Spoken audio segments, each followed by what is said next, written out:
Bonjour tout le monde, bienvenue à cette capsule numéro 14. Ça fait déjà quelques semaines là, depuis ma dernière publication. Les dernières semaines ont été assez chargées. Donc j'ai pris une petite pause de création de contenu. Mais en fait, cette semaine, je jonglais avec une idée des discussions en fait que j'ai eues souvent là, dans les dernières années avec certaines personnes que j'accompagne dans un de mes milieux de travail. En fait, c'est comment choisir son intervenant. Euh, bon, vous allez me dire, à l'heure actuelle, choisir son intervenant, le meilleur des intervenants, c'est lui qui a de la place. Je vous le concède. En ce moment, depuis quasiment de 2, 3, 4, 5, 10 ans, c'est compliqué d'avoir accès à des services en santé mentale quand même assez rapidement. Ceci étant dit, je pense qu'il y a quand même une réflexion à se faire au préalable avant d'amorcer une recherche, puis avant d'amorcer un suivi, que ce soit avec un psychologue, un psychothérapeute, un travailleur social, un éducateur spécialisé. Je pense qu'il y a certaines questions qui sont à se poser pour être capable de guider un peu nos recherches, nos réflexions dans cette démarche-là. Euh, première des choses, en fait, je pense qu'il y a toute une notion de budget, savoir c'est quoi nos moyens financiers, être capable de dire est-ce que notre couverture d'assurance nous permet quel montant, ce montant-là, c'est combien de rencontres que ça peut me permettre si je vais avec tel type ou tel type de professionnel. Donc, veux pas, il y a une question de budget, c'est-à-dire s'il n'y a pas de budget, ben là, c'est les services publics, puis le choix diminue parce qu'effectivement, on est assigné à une personne qu'on ne peut pas choisir. Cependant, si notre budget nous le permet, si on a une certaine marge de manœuvre, après ça, évidemment, c'est là que ça peut être intéressant, des fois, quand on a un budget limité, de pas juste se cloisonner à la psychothérapie plus traditionnelle, on va dire ça comme ça. Donc, c'est là que des approches comme le travail social, l'éducation spécialisée, la psychoéducation, dans certains contextes en pratique privée, vont coûter un petit peu moins cher qu'un suivi en psychothérapie et ça peut pallier en fait à des fois ce qu'on cherche à travailler en intervention. Donc, on n'a pas nécessairement toujours besoin d'une psychothérapie approfondie de plusieurs années pour être capable de travailler sur la communication des émotions, de travailler sur la gestion de la colère, sur différentes thématiques un peu que j'ai abordées aussi sur les fiches, qu'est-ce que peut faire un éducateur dans les derniers mois. Donc, tout ça pour dire que effectivement, la question de budget, c'est toujours à réfléchir, mais la question de l'approche aussi. Donc, être capable de dire, tu sais, et ça sera probablement la thématique de futures capsules, mais ça se peut qu'en faisant des recherches, en fouillant sur le site web, on va tomber sur approche d'inspiration psychodynamique, approche d'inspiration cognitivo-comportementale, une vision biopsychosociale de la santé mentale. Il y a la resynchronisation à travers des mouvements oculaires. Il y a l'approche humaniste de Rogers. Il y a à peu près 15 approches différentes duquel, et puis si c'est pas plus, duquel les intervenants, on va piger à l'intérieur. Bon, chaque personne va être peut-être plus inspirée par une approche ou l'autre. Il y en a qui vont se spécialiser dans une certaine approche. Par exemple, moi, il y a certaines notions de l'approche psychodynamique et de l'approche cognitivo-comportementale que je vais utiliser dans mon approche, mais je fais pas de la thérapie. La thérapie psychodynamique, c'est un acte réservé qui demande une formation spécifique et là qu'on parle de psychothérapie et de psychologue. Cependant, il y a des outils qui sont d'inspiration qu'on peut quand même utiliser, duquel on va s'inspirer pour être capable de travailler certains volets. Donc, pour être capable de choisir un peu consciemment ça dans quoi on s'embarque, mais s'informer un minimum. Donc, si on lit sur le site cognitivo-comportemental, être capable de faire une petite recherche Google. Pour vrai, Wikipédia, on en a ri longtemps, sauf que ça peut quand même donner un portrait global de c'est quoi l'approche. Puis en fait, ce qui m'amène à mon troisième point, au-delà des recherches qu'on fait, je pense qu'une des choses qui est encore plus importante, c'est d'appeler. d'avoir un contact avec le professionnel. Donc, moi, c'est une des raisons, en fait, pourquoi j'essaye d'avoir un appel au moins 15-20 minutes avant de prendre un premier rendez-vous puis de procéder à une séance d'évaluation. Je veux que la personne puisse me sentir les odeurs, donc puisse avoir un premier contact, avoir une première impression de comment je parle, qu'elle puisse me poser déjà certaines questions sur comment ça fonctionne, puis qu'elle puisse avoir ce feeling-là de « Ah, ok, en fonction de mon premier contact, je le feel, j'ai envie d'y aller. » Donc, évidemment, à l'heure actuelle, avec les listes d'attente, des fois, ça peut être un peu décourageant d'appeler puis se faire dire non. Sauf qu'en même temps, si on tombe sur une clinique et qu'on réussit quand même à parler avec quelqu'un qui va prendre le temps d'explorer un peu avec nous autres c'est quoi notre besoin versus on appelle une clinique puis il y a un message sur la boîte vocale qui dit ben on prend plus de personnes en suivi, désolé.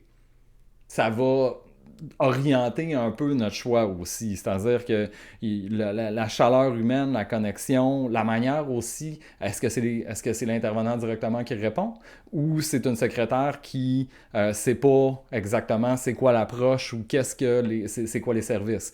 Donc d'être en mesure d'appeler pour avoir ce premier feeling-là, mais aussi en fait une réflexion souvent que j'ai donnée à faire, c'est de se poser la question parce que des fois, oui, ça va être la première fois, mais d'autres fois, il va avoir eu des expériences précédentes.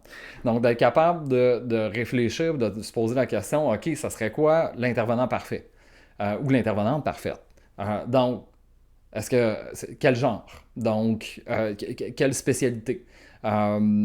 Quel contexte? On s'entend, là, de la visioconférence, c'est beau, ça peut permettre d'accéder à un suivi plus rapidement, mais c'est possible qu'on se sente plus à l'aise en présentiel. Donc ça va orienter nos choix. Est-ce que je tiens à avoir une personne en présentiel?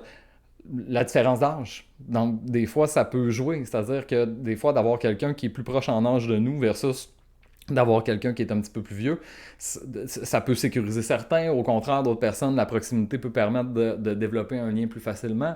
Donc, puis aussi pour ceux qui ont des expériences passées, d'être en mesure de dire, OK, qu'est-ce qui a fonctionné, qu'est-ce que j'aimais de ces contacts-là, puis qu'est-ce qui a vraiment pas fonctionné. Donc, d'être capable de dire, OK, ben telle affaire. Donc, de toutes ces réflexions-là, probablement qu'il y a des questions, probablement qu'il y a des choses qui vont rester en suspens. Ben, quand on retourne à l'étape 3, c'est-à-dire de faire des appels puis de parler, c'est le bon moment pour poser des questions. Donc, si faites-vous une petite liste là, de dire ah, OK, ben, moi, mon professionnel parfait dans le meilleur des mondes, ça serait ça. Donc, j'ai besoin de savoir c'est quoi ça. Donc, c'est quoi son approche, c'est quoi ses expertises, comment va procéder. Peu importe. Donc, au moment de l'appel, si on est en mesure de parler directement avec le professionnel, c'est d'y poser les questions. Sinon, c'est d'essayer de les poser avec la secrétaire ou la personne qui prend les appels. Donc, de faire cette réflexion préalable. Bon. Après ça, évidemment, il y a la rencontre en elle-même. Donc, de dire, OK, finalement, on a eu un premier feeling. On dit, OK, je pense que ça va cliquer. Fait une première rencontre. OK. Première rencontre, c'est des rencontres d'évaluation. On est un petit peu plus dans le général avant d'être en mesure. Faut être en mesure de faire le portrait, en fait, pour comprendre un peu la situation, pour être après ça, être capable d'enligner l'intervention qu'on va faire. Donc, la première, deuxième, même des fois la troisième rencontre, tout dépendamment du bagage, tout dépendamment du vécu, des fois il y a beaucoup de choses et beaucoup de, de, de, de, de discussions à avoir pour être capable de faire un portrait complet. Donc, des fois, ça va prendre du temps, en fait, avant de voir un peu la couleur de l'intervenant. Donc, ce que j'ai envie de dire, c'est arrêtez pas après la première rencontre. Laissez-vous 2-3 rencontres pour être capable de voir, OK, est-ce que ça se place? Est-ce que j'ai des questions? Puis au fur et à mesure, s'il y a des affaires que vous marquez dans la première rencontre qui vous ont pas, dans lesquelles vous n'êtes pas senti confortable, questionnez l'intervenant. Restez pas en suspens avec quelque chose en arrière de la tête puis un inconfort qui vont vous bloquer dans la suite des choses. Parce que l'idée, c'est d'établir, puis ça, tous les professionnels qui pratiquent en intervention vont vous le dire, une des choses les plus essentielles dans une relation d'aide, c'est la connexion, c'est le lien, c'est le lien thérapeutique. Donc, si cette connexion-là, on ne se sent pas à l'aise de questionner sur des réactions que l'autre a eues, des affaires qu'on a vues, une phrase qu'il a dit qu'on n'a pas bien interprétée, si on ne se sent pas à l'aise d'aller là, ben on se sentira pas à l'aise non plus d'aller approfondir ou on sera pas nécessairement réceptif à ce que l'autre va nous amener. Donc, il faut se permettre d'aller questionner l'intervenant. C'est pas parce que... Ça, c'est pas parce que je suis intervenant que je sais tout. Donc, j'ai encore plein d'affaires. Moi, j'apprends au quotidien des personnes que j'accompagne. Puis, j'aime ça me faire questionner, j'aime ça me faire challenger. Il y a d'autres professionnels pour qui ça sera pas exactement les mêmes dynamiques, mais ça peut permettre justement de construire ce lien-là au fur et à mesure. Si après quelques rencontres, vous avez fait tout ça, vous avez fait la réflexion, finalement, ça marche pas, le lien n'est pas là, entêtez-vous pas. Passez au suivant. Même si ça reprend une couple de mois avant de trouver quelqu'un d'autre, entêtez-vous pas dans un lien qui ne fonctionne pas. Puis dans une situation qui ne sera pas optimale pour vous. Parce qu'ultimement, si on continue, puis que ça devient une très mauvaise expérience, qu'on a l'impression de perdre notre temps et notre argent, mais ça ne sera pas motivant après ça de recommencer avec quelqu'un d'autre. Donc, de la même manière, si on a vécu des mauvaises expériences par le passé, c'est toujours très intéressant d'aviser le nouveau professionnel, de dire, ben, moi j'ai vécu ça, j'ai vécu ça, j'ai vécu ça. Ça, c'était vraiment négatif. Ça, par exemple, c'était vraiment positif. Déjà là, le professionnel, il va avoir une petite idée de OK, OK, un peu ça c'était évité, telle affaire. Donc, Puis, ultimement, d'être capable de dire Hey, je pense pas que ça fonctionne, ben, tout le monde y gagne. Parce que même le professionnel, il risque de le sentir, puis évidemment, il va travailler pour essayer de le développer. C'est notre objectif, c'est notre but. Donc, d'être capable de créer le lien, d'accompagner, puis de trouver des solutions. Sauf qu'ultimement, moi, si quelqu'un, après quelques rencontres, me dit Hey, tu sais quoi, finalement, ça marche pas, je pense que le clic est pas là, j'ai besoin d'un autre type d'approche, je vais être super content que la personne ait été en mesure de me le dire. Puis en fait, je risque même d'essayer de faire de la recherche en fait, puis de supporter dans la quête de la bonne personne. Donc, à nouveau, je suis très conscient du contexte. Je le vois tous les jours. J'accompagne des gens dans de la recherche de ressources. Donc, je le sais que ce que je parle, c'est dans le meilleur des mondes. Je sais qu'on n'est pas dans le meilleur des mondes, que des fois, c'est pas possible. Donc, à ce moment-là, je pense que d'être le plus transparent possible avec son intervenant, puis d'être capable de dire Hey, écoute, il y a telle chose, quand tu agis de même, ça fait pas mon affaire.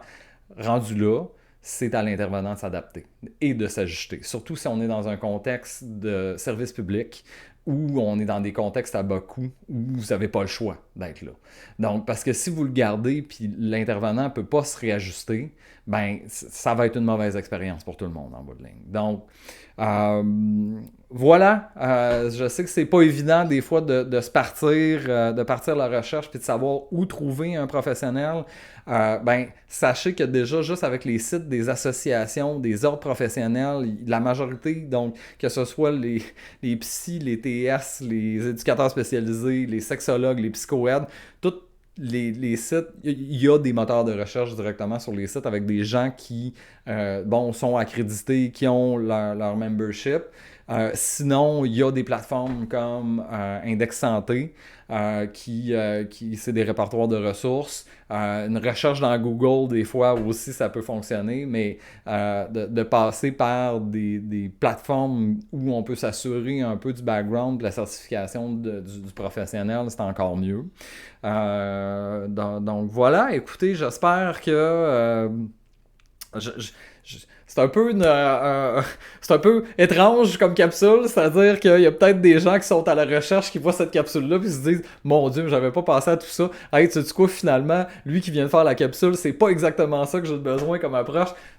Ça me fait plaisir. Au moins, ça vous aura permis d'éclairer un peu votre recherche. Si vous avez des questions, comme d'habitude, n'hésitez pas. Un petit commentaire, un message, un like, un partage, ça m'aide. Donc, bonne soirée. À bientôt.